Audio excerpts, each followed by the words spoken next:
Hello everybody, it's Brian Brake for Breaking Down Security.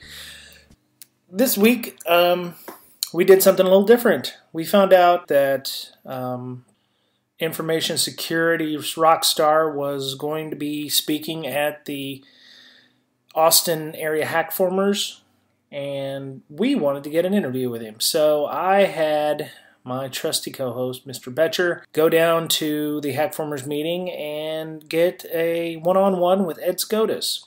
Ed Skoudis, for those of you who don't know, well, I'm not gonna introduce him because he's gonna introduce himself on the podcast, and Mr. Boettcher will as well.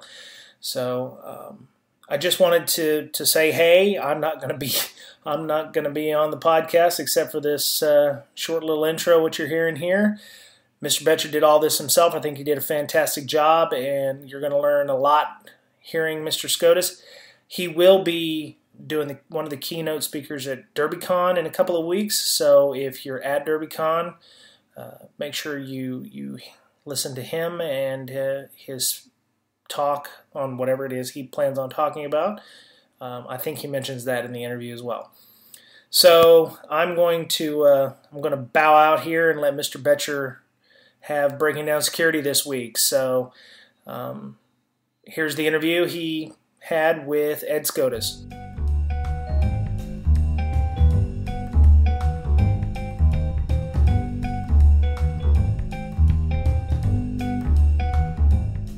Okay, this is Brian for Breaking Down Security. Now, my co-host Brian isn't with us today because he is on assignment. Oh. But I am here with a special guest. Now, he is actually the winner of our contest today that we had. Sorry if you didn't win. But we drew names randomly, and out came this guy. I'm going to introduce him, even though he needs no introduction. Yay. I'm a little nervous right now because I keep thinking over the course of this interview, he's going to tell me that he's got a SSH prompt on my Android phone at some point. He's so intimidating, rhinos instinctively in their brain figure out ways to get out of his charge. Mr. Ed Skoudis. Thank you. Thank you. It's great to be with you. I'm just a hacker. Happy to be talking with you. Thank you. Now, one of your goals, I think, is education. Case in point, SANS and the courses you teach there. You're giving a talk at DerbyCon, yes, keynote, as a matter of fact, in a week. And I was wondering, one, can you give us a little preview of what that's about? Yeah. And secondly, it seems like in all your talks you give the audience something to take away from that. Mm-hmm. You're constantly teaching. Is there anything that you inserted into your talk that practitioners would take back to their job and begin to implement, almost immediately, or take away from your talk? Sure. So, I do try in all the public speaking that I do to teach people, to help them do things, because there's only so much that we can do ourselves. So it's to kind of get some more scale. There's certain things in the information security business that are going badly. There are things that are kind of going wrong, and we as individuals can't fix those. But working together, we can sort of change some trends and change directions. And my talk at DerbyCon is really focused on that concept. The idea underlying my talk is that the penetration testing business itself has gotten itself into a bad place. I call it the rise of the really crappy pen test, RCPT. So there are organizations that seek a pen test in name, but they really just want to check the box to say they got the pen test. The last thing they want is the pen test to actually cause them to have to change the way they do things. So there are companies out there and individuals who really want to provide the really crappy pen test, because you do this little pen test mumbo jumbo, you send them a pen test report that doesn't really say anything, you also send them the invoice, they're happy to pay you, they check the box, they got their pen test. Everybody's happy. Everybody's happy. But the pen test stinks, and this is really bad, and it's driving down the name and reputation of pen testing itself. So my talk at DerbyCon is called How to Give the Best Pen Test of Your Life. And it's for people who want to escape this cycle of the really crappy pen test and to say, how can we do something that is meaningful in our pen test that really helps an organization improve its security stance. And the sort of metaphor or idea in the talk is to say, let's imagine the best pen test ever. Let's kind of brainstorm and think about what that pen test would be like. Now, it's unfortunate that most of us will not be able to ever do that perfect pen test nirvana, I call it. But I think there are things that we can learn from visualizing what the best pen test of your life would be that you can actually apply today. So that's how the talk starts, by hypothesizing the perfect pen test, the platonic form of pen test, and then saying, what would that pen test be like, and then what can I apply practically today? And that's what the talk is. It's a 40-minute talk, and I'm really excited about it. Awesome. I've said on the podcast before that there are pen testers who basically do a vulnerability assessment, and that's pretty much it, Right. And there's organizations that don't go further than that. They're happy with the vulnerability assessment that they get from the pen tester, and they think that if they fix all those issues, that's it. Right. When there should be so much more. Yeah, and I think it's important to understand the difference in definition between what a vulnerability assessment is and a pen test. Both are valuable. A well-rounded security organization should do both of them. But a vulnerability assessment essentially is measuring an attack surface to see what vulnerabilities it has. There you go. I mean, that's a vulnerability assessment. You should do that regularly. You can automate a lot of that, do your scans and such. A penetration test goes deeper. A penetration test has a goal to not just find the vulnerabilities in the given attack surface, but to penetrate through them, maybe exploiting a machine, and then from there, finding additional vulnerabilities deeper in the organization. So vulnerability assessments give you a broad but not deep indication of the security, whereas a pen test tends to be narrower but deeper. You get great value from both of those things done well. And my talk at DerbyCon is not meant to say bad things about vulnerability assessment. Everybody should do them. They're really important. But it's to say, let's ourselves as penetration testers do better, more meaningful and useful pen test work. Or if you're not a pen tester, let's demand of our pen testers that they provide that more meaningful work. Yeah, because on the defense side, if you have something that should have been patched, and then the pen tester will come in, he'll find that, he'll exploit it with Metasploit, and then he'll, everything's great for him. When you should have just patched the system in the first place, you should have known to patch that before the pen test, because now you've got nothing of value. Right. Totally agree. So the vulnerability assessment may have found that flaw, and then and maybe you didn't patch it, or maybe you didn't get a vulnerability assessment at the time, so the pen tester found it, and now he can underscore the business implications of it. That's the thing, the unique extra value that the pen test provides that you don't get from a vulnerability assessment, and that is understanding in more detail the business implications of the findings. What can come out of. Exactly. Yeah. Now, the SANS Top 20, they have pen testing as number 20. In other words, it's ordered, but it's the last on the list. Why is that, and why so much emphasis at these cons on red team pen testing if it's number 20 on the list? So a couple of points on that. First, I was the original editor of the SANS Top 20 Critical Controls. Pen testing is in my heart and in my soul. And when we originally put it together... Did it hurt you? It hurt me, yes, that it was number 20. But you have to understand, first of all, the top 20 critical controls were written with an eye towards as much automation as possible. The first 15 are, in large part, entirely automatable. I mean, that's kind of where they are. So the first 15 is stuff that we could automate almost entirely. The remaining 5 are all important things to do. One is including user awareness, another one is pen testing, and so forth. But they weren't automatable in that you'd have to have a human that was much more involved. So that drives you out of the top 15. All right, then for the remaining 5, why is pen testing the last of the remaining 5? We didn't slavishly adhere to order in those last 5. They're all important. I was maybe trying to exercise a little humility and not put my sort of pet favorite as the first among those 5. We talked about it and it ended up kind of last. But that doesn't mean you should ignore it. It doesn't mean that it's the least important of the top 20. The idea is you don't pick and choose, but you do all of the top 20. Now, you have to start somewhere, and you, of course, start with 1, 2, and 3. I totally get that. But I wouldn't read too much into the fact that it's dead last. Part of it is an artifact of the top 15 being automatable, and part of it is the fact that I was concerned about putting my own pet thing first. So, also, you could say a pen test probably should be last to get the most out of it. Because you're measuring get all the other 19. Stuff. I like that. That's good too. Yeah, I would like to say that I thought of that when we were putting it that way. But yeah, but that's really good. That is a good point. So yeah, you won our contest, so I hope you get something out of it to really further your career, right? Yeah. Let me see. You talked about at Hackformers your day.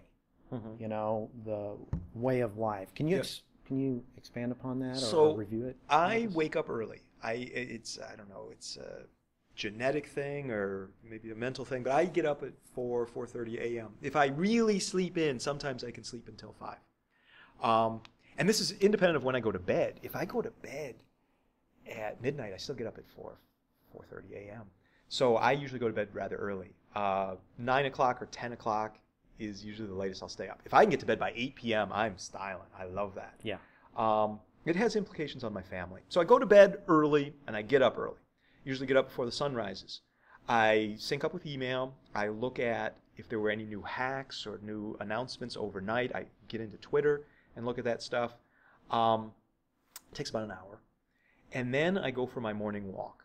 And I've had some friends tell me that they're starting to do the morning walk thing too, a daily morning walk where I just kind of think about what's happening in the information security business or what I'm seeing on a specific project, trying to think about the implications of it, the long-term trends. It's just sort of this clear your mind time and time to brainstorm.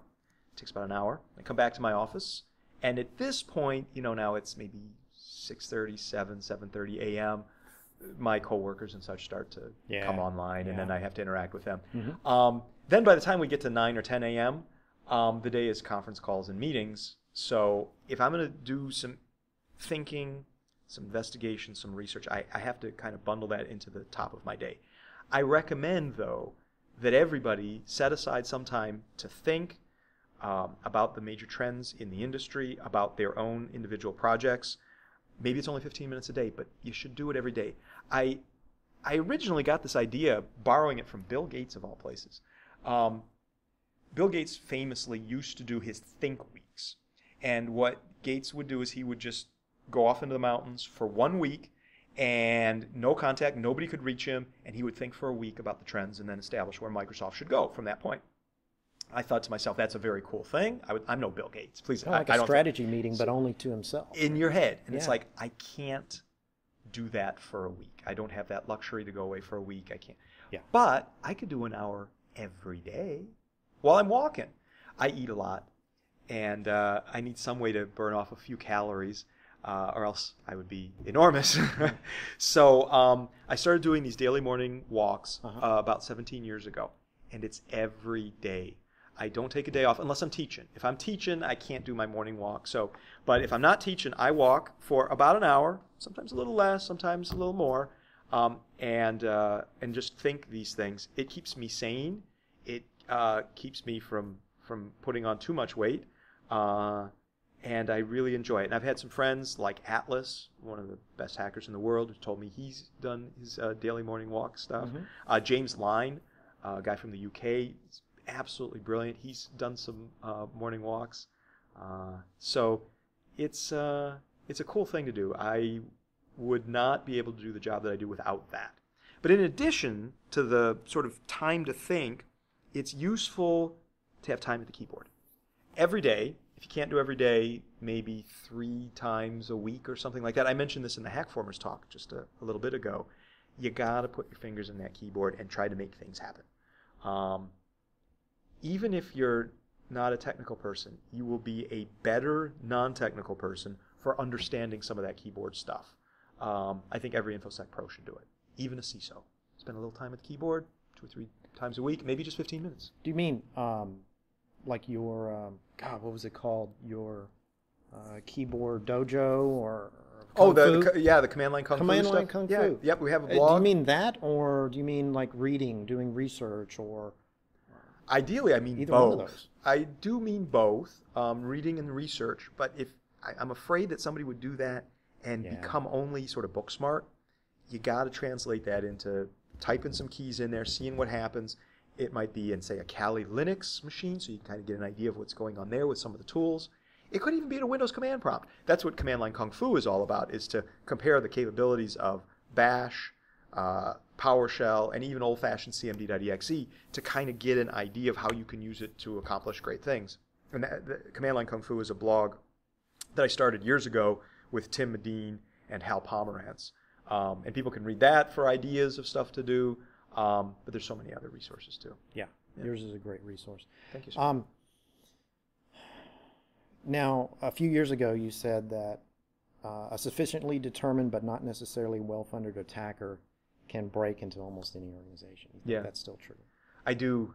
Yeah, that was a talk I gave called "The Bad Guys Are Winning, So Now What?" It was the single most requested talk that I ever gave. I wrote it, and then I gave it 3 or 4 times, and then I retired it. Because what I'll do is I'll write a talk, and then I'll deliver it at a couple of different events for a year or so, and then I retire it. Then I move on to other things, because, who wants to hear me say? Do, right? That's what I do. That talk, I couldn't kill off. It's like for 3 or 4 years, I'd get contacted by customers or conferences. Can you do the Bad Guys Are Winning talk? Again and again and again. I think I finally killed the talk. But now here it is, you bring it up again on this, which is cool. But the idea was, bad guys are winning. A sufficiently determined, but not necessarily a well-funded bad guy can get into pretty much any organization. Sure. And I think that's even more so the case today, especially with the very powerful tools and frameworks, like the exploit kits that cyber criminals are using, the remaining number of zero-day things that are being found in platforms. Java is getting a little better, but there's still a lot of old Java out there. Adobe Reader is getting better, but there's still a lot of old stuff around there. I mean, if you just look in the last couple of years, some massive organizations have been hacked through Java or through Adobe, including Facebook and Apple and others. So yeah, I still think that is valid. It applies today, and it means we really need to amp up our defenses. And one of the big things from that talk is this idea that you're going to get owned. It's going to happen. It happens to the best of us. So don't put all of your eggs in the prevention basket. Prevention is good, but you're going to get owned. So make sure you can detect and eradicate.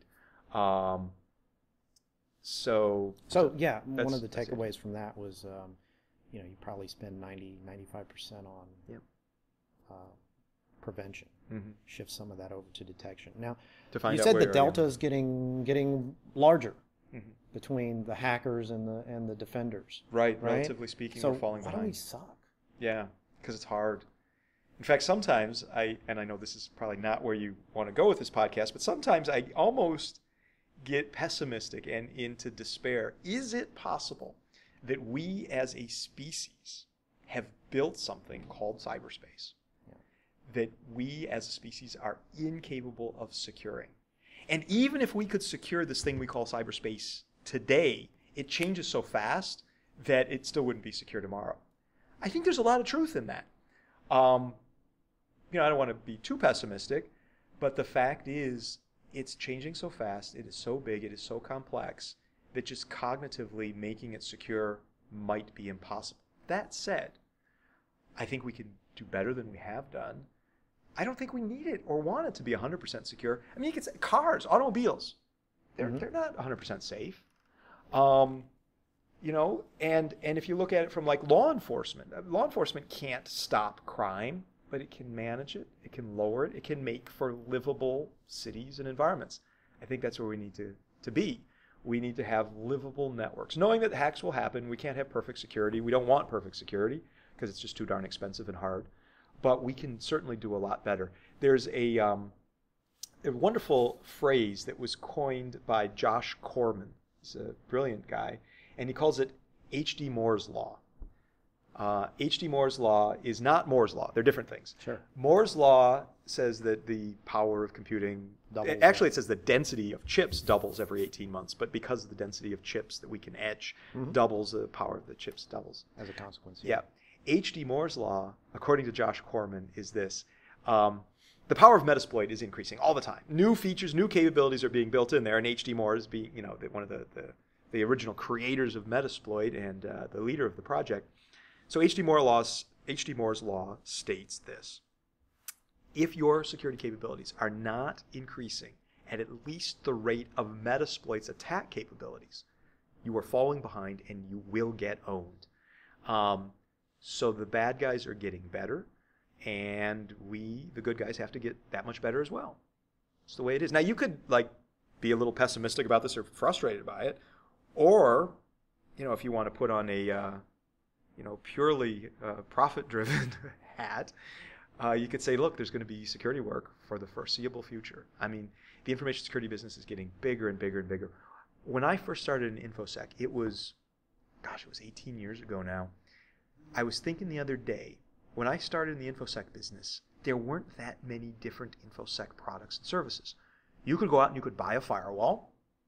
You could buy link encryptors at the time. There were some very early scanning solutions like the ISS Internet Scanner. And then there was antivirus. That was about it. And now if you think about what we've got today, we've got integrated endpoint security suites and IDS and IPS. I remember when the first intrusion detection systems came out. VPNs.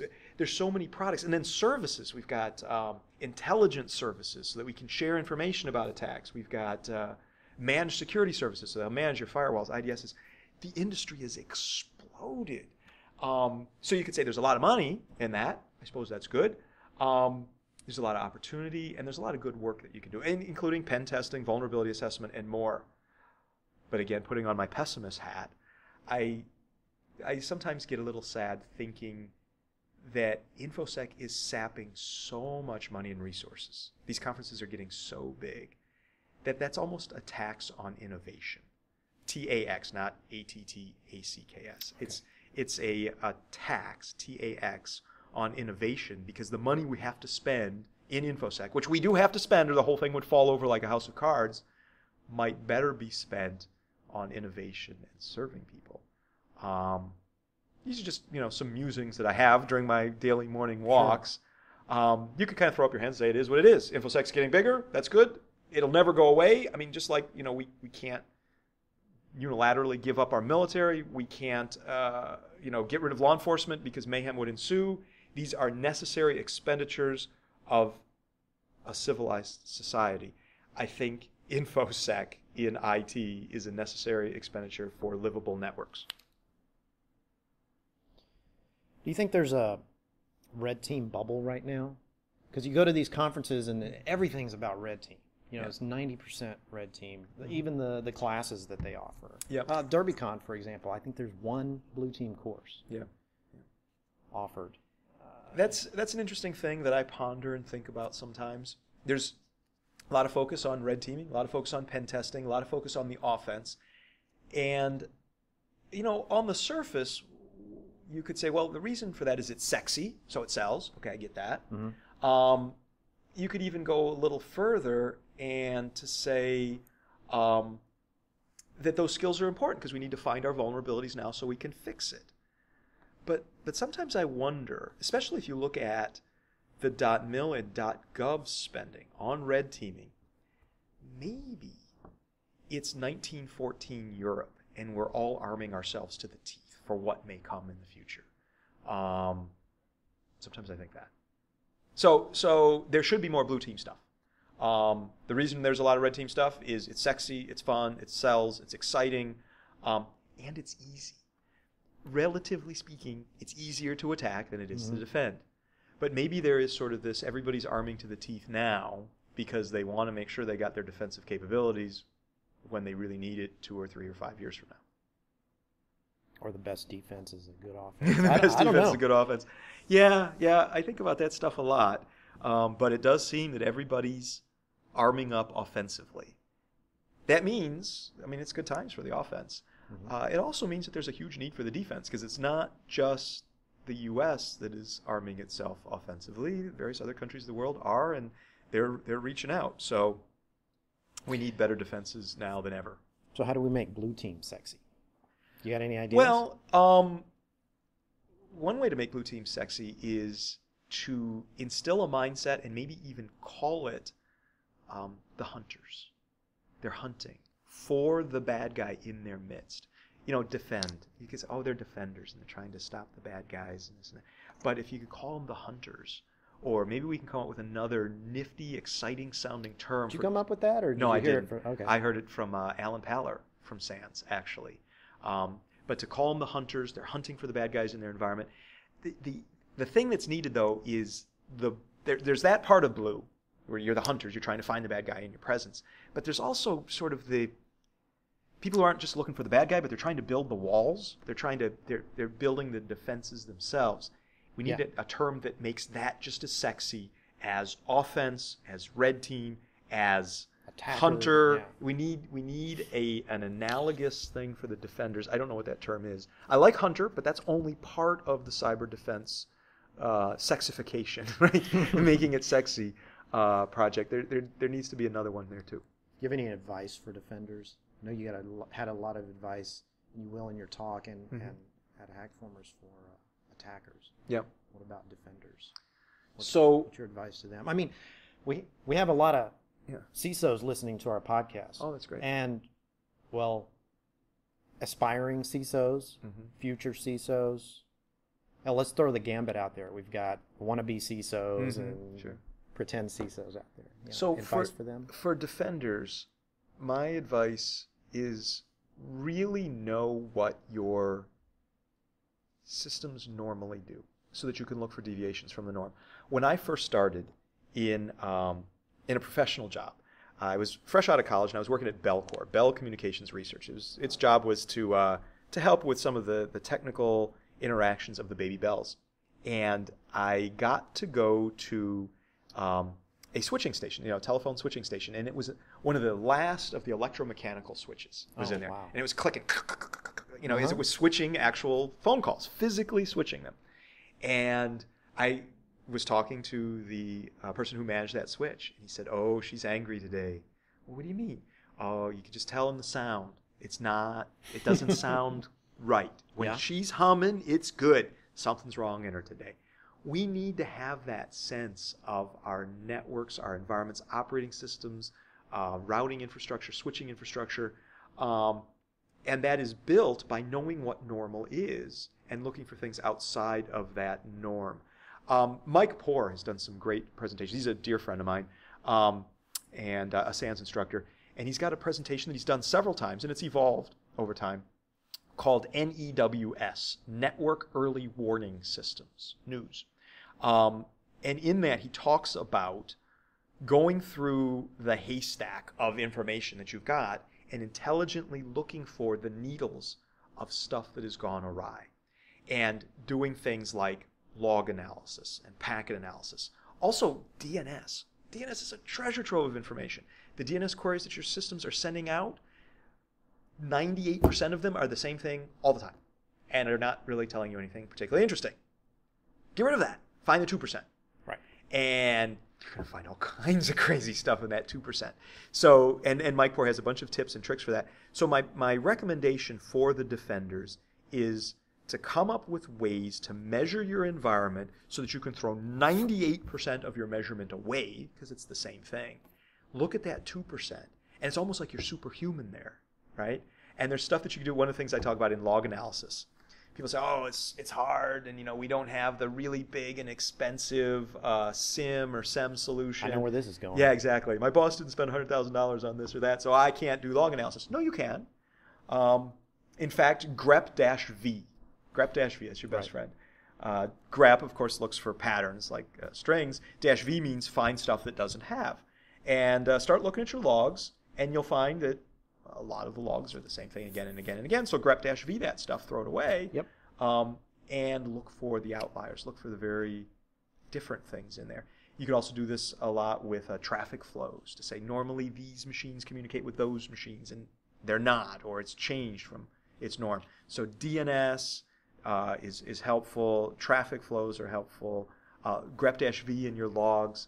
It's stuff like that. And I'm sure that your listenership has a lot of clever ideas about how they could throw away the 98% that is the common stuff. Definitely. And then look for the differences. Yeah. get rid of the hay. Yep. And then the needles are left. Yep. Yep. You said today 1996 called. It wants its default password, stack-based exploits, and non-ASLR hacks back. Yeah. Can you talk about that? Yeah. So industrial control systems. These are machines that have impact in the real world. They might control manufacturing processes. They control power distribution, water distribution, amusement park rides. All that kind of stuff is controlled by a programmable logic controller that is often accessible across a TCP/IP network. And these are industrial control systems, ICS. A term that a lot of people use is SCADA systems. And a SCADA system is a specific variant of an industrial control system that is controlled across a network, typically a wide area network. The point here is these systems are now connected to IP networks and are very hackable. And they have not gotten the scrutiny or the defenses that we've built into our operating systems for the last 10 years. I mean, if you go back certainly 15 years ago and look at the defenses inherent in Windows or in Linux, there weren't much in the OS itself. So over the last 10 years or 15 years, we've built things in like data execution prevention.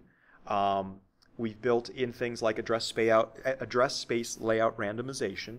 So that's DEP and ASLR. We've built those things into the OSs, which make them harder to hack, because it's introducing an environment where the bad guy doesn't know where things are in memory and can't reach out to those data structures to cause code execution as easily. It's still possible, but it raises the bar significantly. So we have these in our operating systems on which we, store data and play video games. But we don't have these kinds of defenses on industrial control systems. The stuff that controls the flow of power to your house or your workplace, the stuff that controls your hospital, so in some cases controlling patients, keeping them alive, that stuff is woefully unsecured. And the hacks from 20 years ago that we used to do against operating systems, those hacks work just great. People announce every few months that they found some new hard-coded backdoor username and password in some industrial control system. That's stuff that we, for the most part, wringed out of the operating system space over the last decade plus. And now all that old stuff, it's like everything that's old is now new again. It's like springtime. Yeah, exactly. And it's really bad news, because here's the idea. It took us 10 or 15 years to really shore up the underlying security of the operating system. And in that time, there have been breaches that have stolen hundreds of millions or maybe even billions of credit cards. And that's bad. But if people can hack industrial control systems over the next 10 or 15 years, if it takes us that long to shore up that infrastructure, I worry that people will get hurt or killed because of the impact of hacking a hospital or shutting down a power grid or manipulating a water refinement system. I think we have to take the lessons learned of the last 15 years of how to do security in a somewhat reasonable fashion and apply that to the industrial control system space, or else we're going to have a big problem. Is it because these things were built prior to the web and everybody wanted to make these things more easily available? Totally. Or just incompetence on the part of the making new things? Well, these things have typically a 20 or 30-year lifespan. And when we go to vendors and to say, look, you have this backdoor password, or you have this trivial to exploit buffer overflow flaw, they say, well, okay, whatever, you shouldn't be connecting these things to IP networks. Well, the fact is people are connecting them to IP networks. Oh, well, that's not our fault, say the vendors. It's the provider's fault. But the providers want to connect them to the IP networks because they get, incredible opportunities for remote management and scale. So we have to push on both the providers, and by that I mean utilities, and push on the vendors to just make a more secure infrastructure. And I think we as a society have to be willing to pay for that. There's costs there.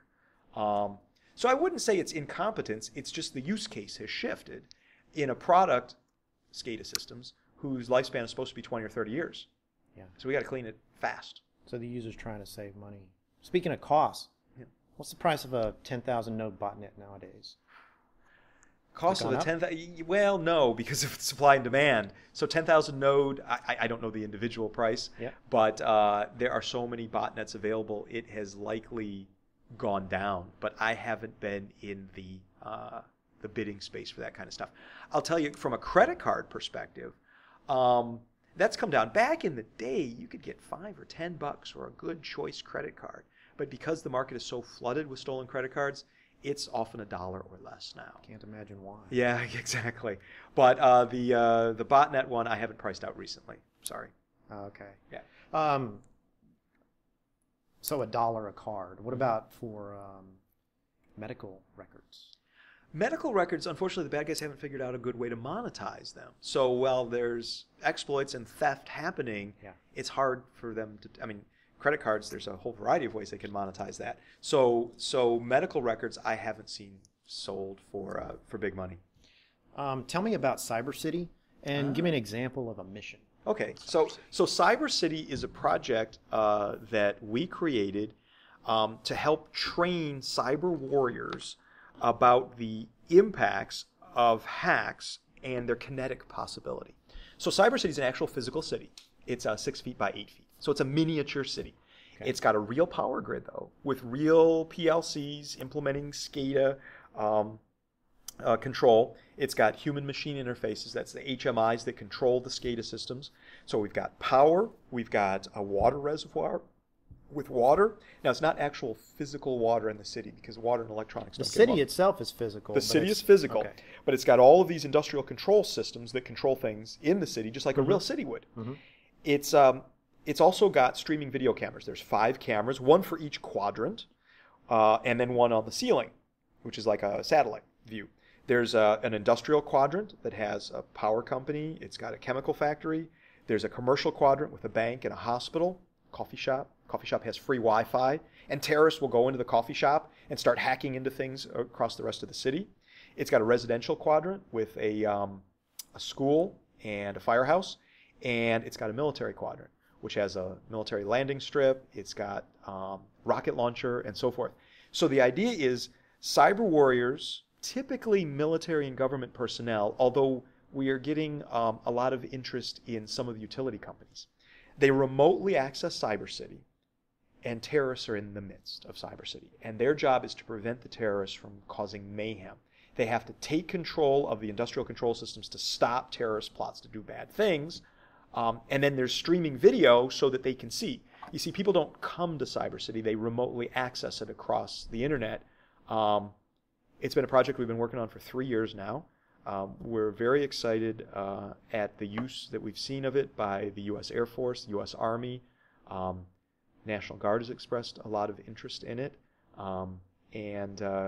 We just love when people build their skills to be able to stop bad things from happening. So that's what Cyber City is all about. It's been the hardest project I've ever worked on in my life. I've got a team of 5 people, and I got a new hire just starting up next week. So that'll be a 6th person working on Cyber City. Fantastic. Yep, the new guy we just hired is an industrial control system expert. That's what he does. Last question. Yes. Knowing what you know about hacking, would you buy a Google car? Knowing what I know about hacking, would I buy a Google car?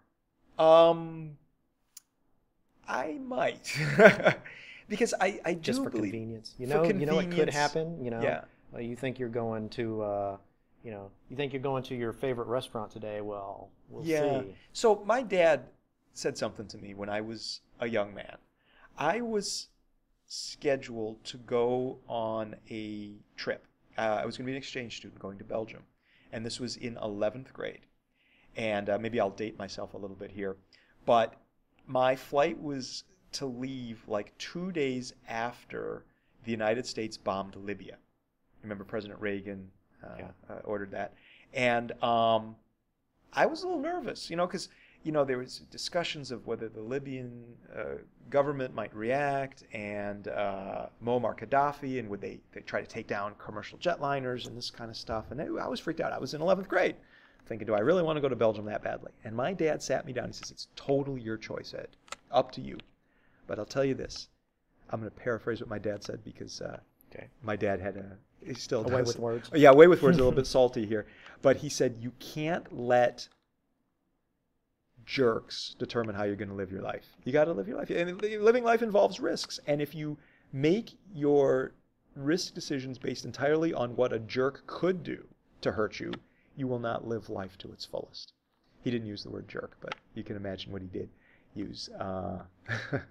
So my point is, you can't let the knowledge of what a bad guy would do inhibit your living your life. People ask me, do you do online banking? Well, of course I do online banking. I mean, I'm careful with it. I watch it, and so forth. It's not life or death. It's not life or death. But I also use a power grid, and that's life or death, but you don't have much of a choice there. You do have a choice, I suppose, with the self-driving car. That said, I think self-driving cars overall, I'm not saying Google car, I'm just being generic here because Mercedes is working on them, so is Ford and GM. I think my wife was talking to me about self-driving cars. She's like, oh man, I would not trust that technology. Who knows if there's a bug in it or if it gets hacked. And then my wife said to me, she said, I think I could probably drive better than a self-driving car. Now, as a husband, you have to tread very carefully here. I could have said, I doubt it, honey, but that would give me trouble. But I said, it doesn't matter if you can drive better than the self-driving car. What matters is how everybody else drives. And if the self-driving cars drive better than everyone else does, then you'll actually be safer because of them. And I really believe that. So yeah, people could hack your car and bad things could happen. That's why it's important to improve the security of these devices. But I think overall, self-driving cars have the potential of actually making driving a lot more safe, especially when you look at like drunk driving and so forth.